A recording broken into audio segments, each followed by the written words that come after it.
Bienvenue dans le JT du Parlement de la Fédération Wallonie-Bruxelles.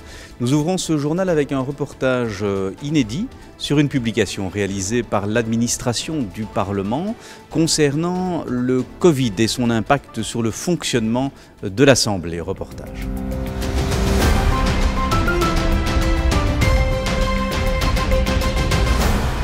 Les assemblées du pays, les gouvernements et les tribunaux ont été considérés durant la pandémie comme des secteurs essentiels. Le Parlement de la Fédération Wallonie-Bruxelles a bien entendu été appelé à s'adapter, à modifier son mode de fonctionnement, impactant en cela l'activité des députés, des groupes et des agents. L'administration vient de publier une étude intéressante à ce sujet, avec le recul nécessaire à ce type d'analyse. Vous pourrez découvrir dans cette publication les modifications qui ont dû être apportées à notre règlement pour pouvoir travailler et voter à distance, ou encore la manière dont l'Assemblée a assuré le suivi des arrêtés ministériels qui en ont découlé. En effet, certains d'entre eux ont fait l'objet d'échanges de vues dans les commissions permanentes, à la différence d'autres assemblées qui ont décidé de créer des commissions spéciales. Quant au contrôle parlementaire, observé entre mars et décembre 2020, 3 tendances se dégagent. La première, c'est que plus on s'éloigne du déclenchement de la pandémie de la Covid-19, moins il y a de questions qui s'y rapportent. La deuxième, c'est que le fait d'appartenir à la majorité ou à l'opposition n'est pas significatif en termes de questions sur le sujet.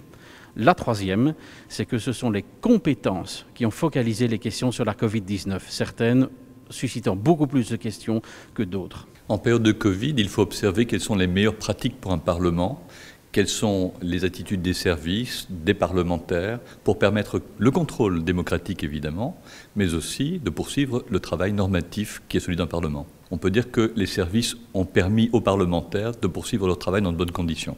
Et donc il y a des arbitrages qui se font peut-être plus en amont grâce au bureau. Cette étude nous a permis, en tout cas avec le bureau, de trouver des solutions par rapport à cette crise sanitaire, de pouvoir organiser les travaux pour que le Parlement puisse continuer à travailler, à pouvoir contrôler le gouvernement, et c'était évidemment essentiel. Nous avons mis toutes les mesures en place afin que le travail puisse être exercé en toute sécurité dans cette crise sanitaire.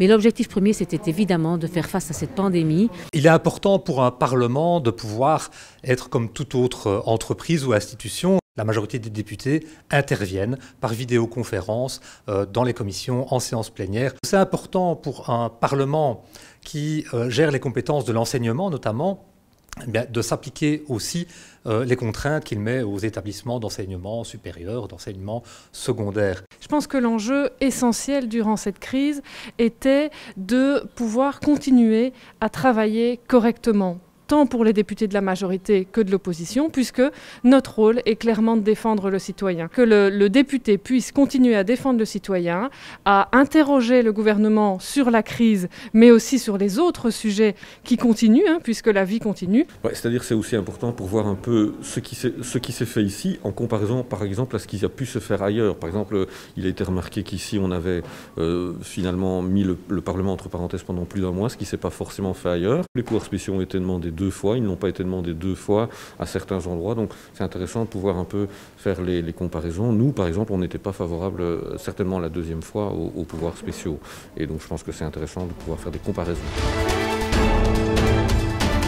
Une semaine de travaux parlementaires au Parlement marquée par la journée internationale du droit des femmes, avec le vote en séance plénière d'une proposition de décret spécial visant à assurer une présence équilibrée de femmes et d'hommes au sein du gouvernement de la Fédération Wallonie-Bruxelles, mais aussi une action de sensibilisation menée en séance plénière à l'attention des députés.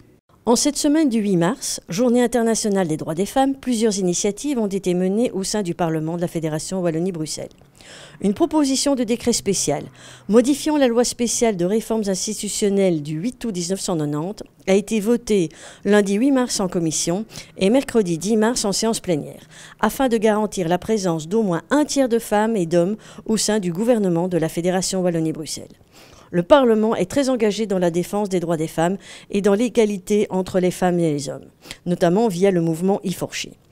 Après le président de Motte, les députés Françoise Kepmans et Guénaëlle Grovenius, respectivement vice-présidente du réseau des femmes parlementaires de l'APF et présidente du comité d'avis chargé d'examiner les questions relatives à l'égalité des chances entre les hommes et les femmes sont intervenus en séance afin de souligner l'importance du travail accompli et surtout les progrès qui restent encore à fournir sur toutes les latitudes.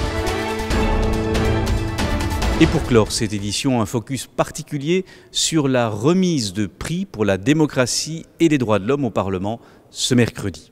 Après le docteur Mukwege, M. Mbonimpa, Mme Indiaten, la Fondation Samilia, l'ONG UPR et le Musée juif de Belgique, c'est au tour de Music Fund d'être récompensé par le prix pour la démocratie et les droits de l'homme du Parlement de la Fédération Wallonie-Bruxelles. Cette ASBL, active tant en Belgique qu'à l'étranger, promeut la musique comme vecteur de paix et facteur de développement. En effet, en mettant à la disposition d'enfants défavorisés et de réfugiés, en formant des réparateurs d'instruments et en aidant à l'aménagement d'ateliers de réparation, l'ASBL participe à l'émancipation des bénéficiaires et leur offre des perspectives d'avenir. Écoutons son président fondateur, Lucas Perron, nous parler de ses projets. L'idée, c'était de collecter des instruments de musique en Belgique pour des écoles de musique en Palestine qui se développaient rapidement. Et donc, avec des musiciens bruxellois de l'ensemble Ictus, j'y allais beaucoup, en Cisjordanie à ce moment-là et en Israël aussi pour donner cours. Oxfam Solidarité nous a aidés. Et puis après, dans tous les autres lieux, commencer les formations de réparateurs, de techniciens réparateurs. Et moi, je dirais que c'est l'activité principale de Music Fund. Nous sommes, ces dernières années, aussi de plus en plus actifs chez nous, en Belgique. Nous soutenons des projets socio-artistiques. En faisant don d'instruments.